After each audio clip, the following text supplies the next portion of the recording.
Hello guys! Ako po si Jaisal B. De La Cruz ng grade 5 Magsaysay at welcome po sa aking cooking vlog. Ngayong araw ay magluluto tayo ng sinampalukang manok. Saktong-sakto dahil maulan at malamig ang ating panahon. Masarap humigop ng mainit at maasim-asim na sabaw. Tara at simulan na natin.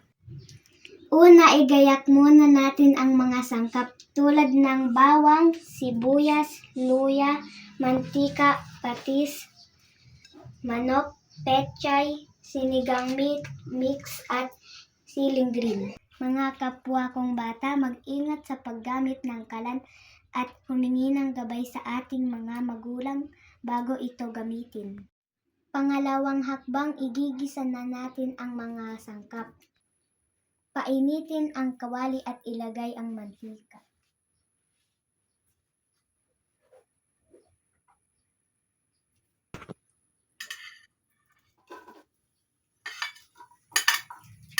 Unang ilagay ang luya para lumabas ang aroma.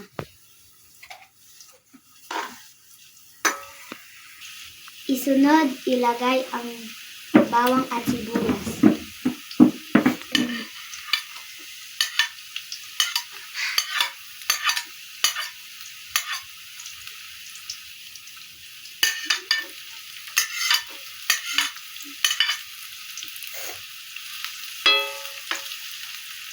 Pag naamoy na ang mabangong amoy, ilagay na ang manok.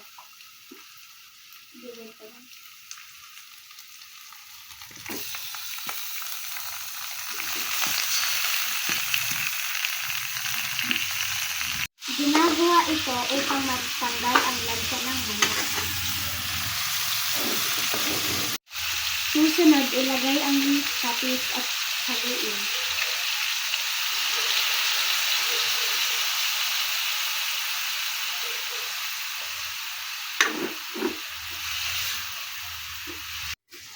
Ang bango!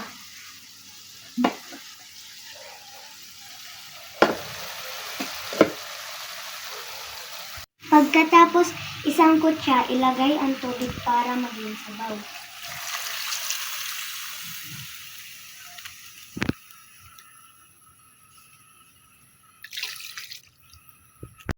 Takpan at hayaan muna ito kumulo. Kumukulo na ang sabaw, ilagay ang sinigang mix pang paasim.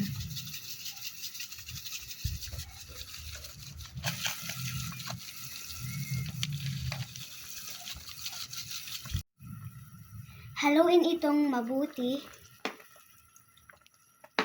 Susunod, ilagay ang siling green at takpan.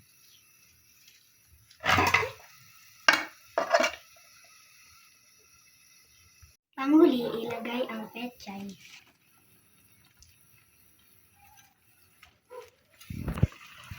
Takpan muna ito at hayaan munang maluto. Sa wakas, luto na ang ating sinampalukang manok. Tikman na natin! Ang bango!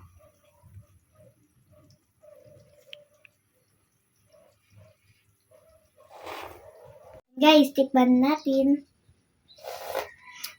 Maasim-asim. Perfect talaga dahil umuulan. Tara guys, kain tayo. Ito guys, tikman nyo.